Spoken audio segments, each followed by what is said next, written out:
हाँ, तो प्रिय विद्यार्थियों, एमए उत्तरार्ध विषय संस्कृत की ऑनलाइन क्लास में आप सभी का हार्दिक स्वागत है। आज की ऑनलाइन क्लास में हम हमारे पाठ्यक्रम विषय संस्कृत के चतुर्थ प्रश्न पत्र के विषय में चर्चा करेंगे। चतुर्थ प्रश्न पत्र वर्ग ए के अंतर्गत जो है साहित्य शास्त्र को सम्मिलित किया गया है। चतुर्थ प्रश्न पत्र को नाम दिया गया है काव्य, गद्य एवं पद्य।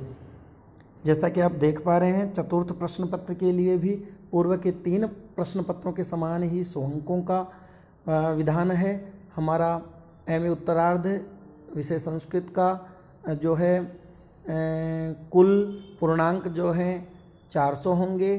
4 प्रश्न पत्र होंगे, प्रत्येक प्रश्न पत्र 100 अंकों का होगा। जैसा कि हम पूर्व में भी बात कर चुके हैं, पाठ्यक्रम को मुख्य रूप से 5 भागों में विभाजित किया गया है। चतुर्थ प्रश्न पत्र के अंतर्गत जैसा कि हम देख पा रहे हैं, भाग प्रथम के अंतर्गत कादंबरी कथामुख को सम्मिलित किया गया है, बाण विरचित है।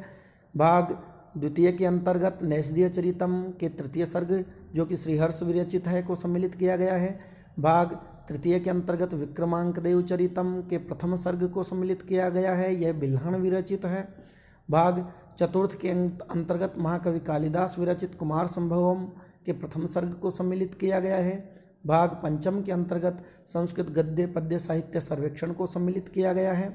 समस्त पाठ्यक्रम जो है 3 खंडों तथा 5 इकाइयों में विभाजित किया गया है। इसका विस्तृत विवरण निम्नलिखित है। जैसा कि आप देख पा रहे हैं, पाठ्यक्रम को 5 इकाइयों में विभाजित किया गया है। प्रथम इकाई के अंतर्गत कादंबरी कथामुख पर्यंत को सम्मिलित किया गया है। द्वितीय इकाई के अंतर्गत नैषधीय चरितम के तृतीय सर्ग को सम्मिलित किया गया है। तृतीय इकाई के अंतर्गत विक्रमांक देव विरचित प्रथम सर्ग को सम्मिलित किया गया है। चतुर्थ इकाई के अंतर्गत कुमार संभव के प्रथम द्वितीय सर्ग पर्यंत इसको सम्मिलित किया गया है। पंचम इकाई के अंतर्गत जो है संस्कृत गद्य पद्य साहित्य का सर्वेक्षण को सम्मिलित किया गया है। पाठ्यक्रम का विस्तृत विवरण जो है उक्तानुसार है। जैसा कि हम बात कर रहे हैं, प्रथम खंड वस्तुनिष्ठात्मक भाग होगा, 20 अंकों का विधान है। इस खंड के अंतर्गत विकल्प रहित वस्तुनिष्ठ कुल 10 प्रश्न पूछे जाएंगे। ये पाठ्यक्रम पर आधारित होंगे तथा समस्त इकाइयों से समान रूप से संबद्ध होंगे। द्वितीय खंड के अंतर्गत व्याख्यात्मक भाग होगा, इसके लिए 50 अंकों का विधान है। इस खंड के अंतर्गत कुल 5 प्रश्न अर्थात व्याख्यात्मक प्रश्न होंगे, 100% विकल्पों के साथ पूछे जाएंगे। इनमें से प्रत्येक का उत्तर लगभग 250 शब्दों में देना होगा। प्रत्येक प्रश्न के लिए 10 अंक निर्धारित हैं। द्वितीय खंड का जैसा कि आप देख पा रहे हैं, विस्तृत रूप से विभाजन निम्नलिखित प्रकार से है। 5 भागों में द्वितीय खंड को विभाजित किया गया है। प्रत्येक भाग के लिए 10 अंकों का विधान है। प्रथम भाग क के अंतर्गत कादंबरी कथामुख भाग से किसी एक अवतरण की सप्रसंग व्याख्या विकल्प सहित पूछी जाएगी, 10 अंकों का विधान है। भाग ख के अंतर्गत नैषधीय चरितम के तृतीय सर्ग से एक श्लोक की विकल्प पूर्वक व्याख्या संस्कृत भाषा के माध्यम से पूछी जाएगी, इसके लिए भी 10 अंकों का विधान है। विक्रमांक देव विरचित प्रथम सर्ग से एक श्लोक की विकल्प पूर्वक सप्रसंग व्याख्या पूछी जाएगी, भाग ग के अंतर्गत, इसके लिए भी 10 अंकों का विधान है। साथ ही भाग घ के अंतर्गत कुमार संभव के प्रथम सर्ग से किसी एक श्लोक की विकल्प पूर्वक सप्रसंग व्याख्या पूछी जाएगी, इसके लिए भी 10 अंकों का विधान है।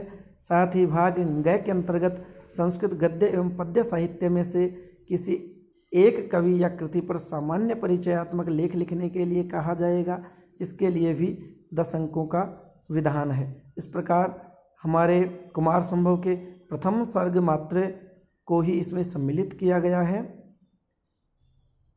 विस्तृत अंक विभाजन में आप देख पा रहे हैं, पूर्व में द्वितीय सर्ग को भी चतुर्थ इकाई के अंतर्गत लिख दिया गया था, तो हमें ध्यान रखना है।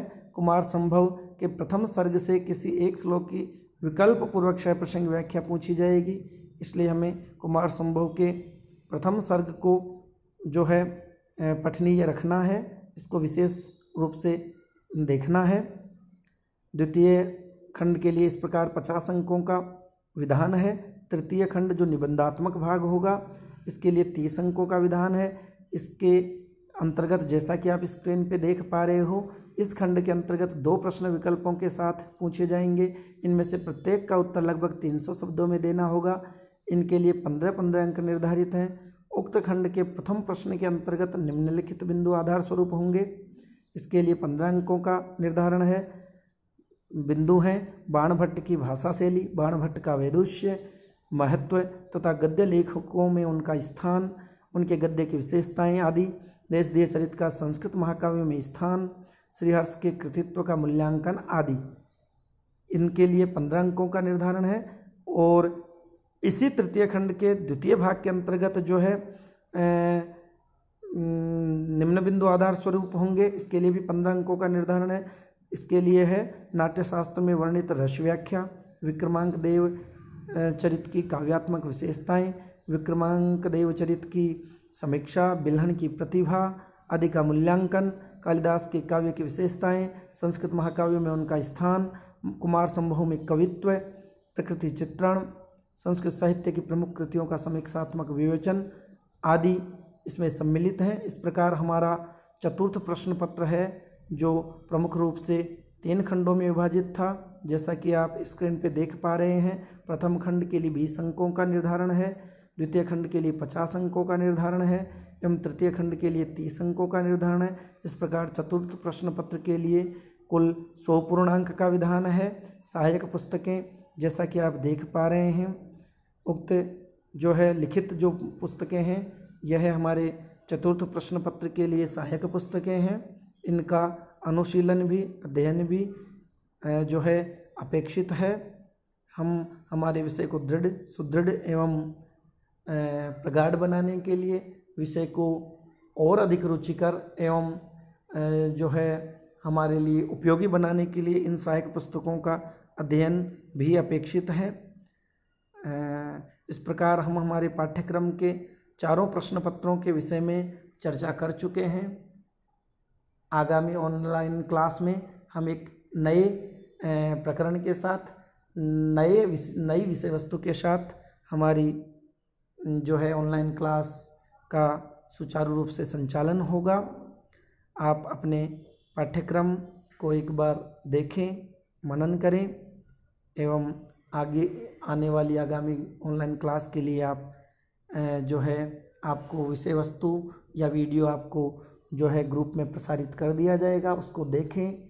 और कोई समस्या हो, कोई प्रश्न हो तो मुझसे आप ऑनलाइन माध्यम से, व्हाट्सएप के माध्यम से या टेलीफोनिक जो है आप उस समस्या का समाधान जो है आप करवा सकते हैं। पुनश्च आने वाली क्लास में एक बार फिर एक नई विषय वस्तु के साथ हम मिलेंगे। भवेत् तावत् शुभम मंगलम। जयतु संस्कृतम, जयतु भारतम।